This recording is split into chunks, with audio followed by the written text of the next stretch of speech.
kind of, if I were to summarize it in one word, it would be ascension.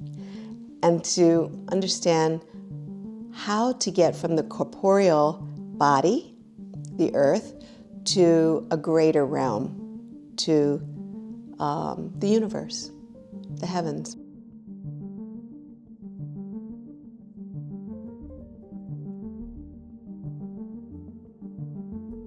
My name is Emily Cheng. I'm a painter, and I've been painting for my whole life.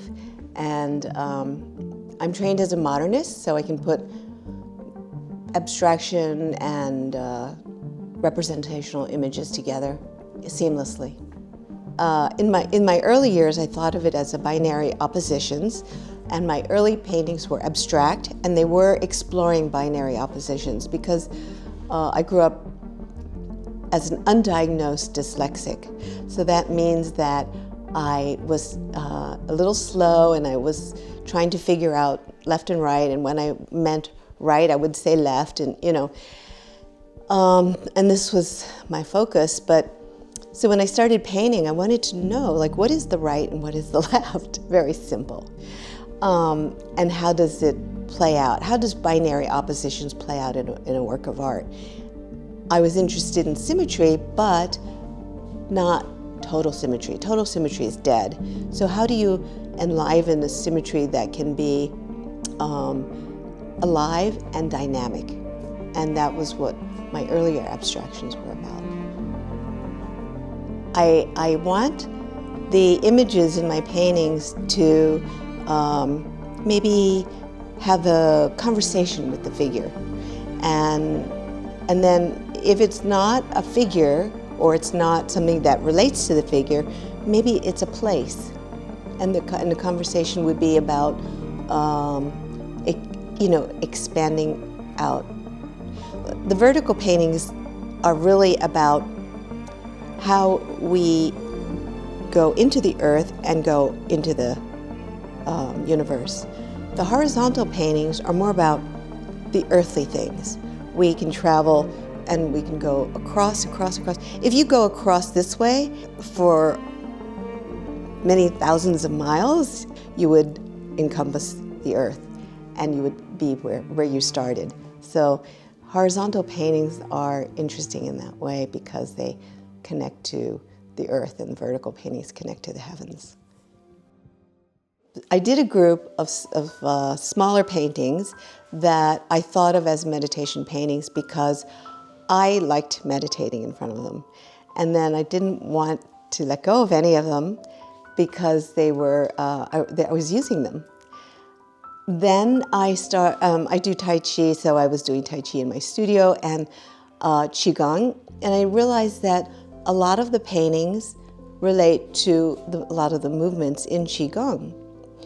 And so I love to work out in front of my paintings because they relate to everything I do. And I can only speak for myself. Other people have different relationships to my work. But I know that there are, that people find it very calming to be in front of my paintings, and also they love to meditate in front of my paintings. Yeah.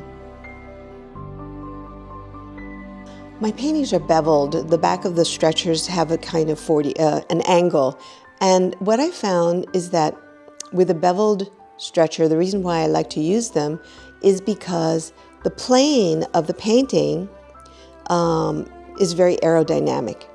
When you have a painting that has sides and you see it as a rectangular box, it has a certain weight to it.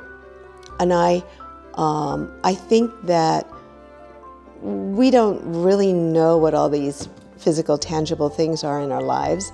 And when you walk away from painting, what you remember is the image. You're not remembering the weight of the painting or the painting as an object.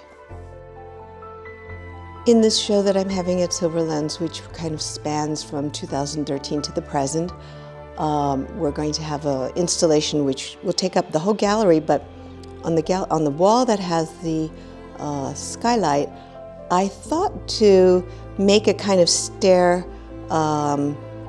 installation so that you could look at the paintings across from you and then move up according to whether they were vertical or horizontal. So in other words, you're using the shape of the painting and the subject of the painting to move up. To me, the worst thing about the possibility of an artist is that they make a work of art that's just pretty, or just kind of it's contributing to the aesthetic world. I don't think we need more aesthetic things.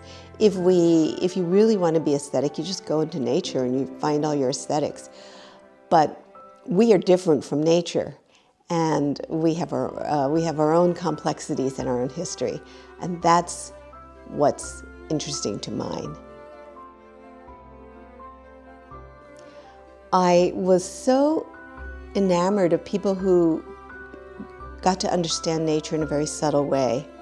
They could name the trees, they could name the plants, they could, oh, it must be this day because that's when the frost arrived, things like that.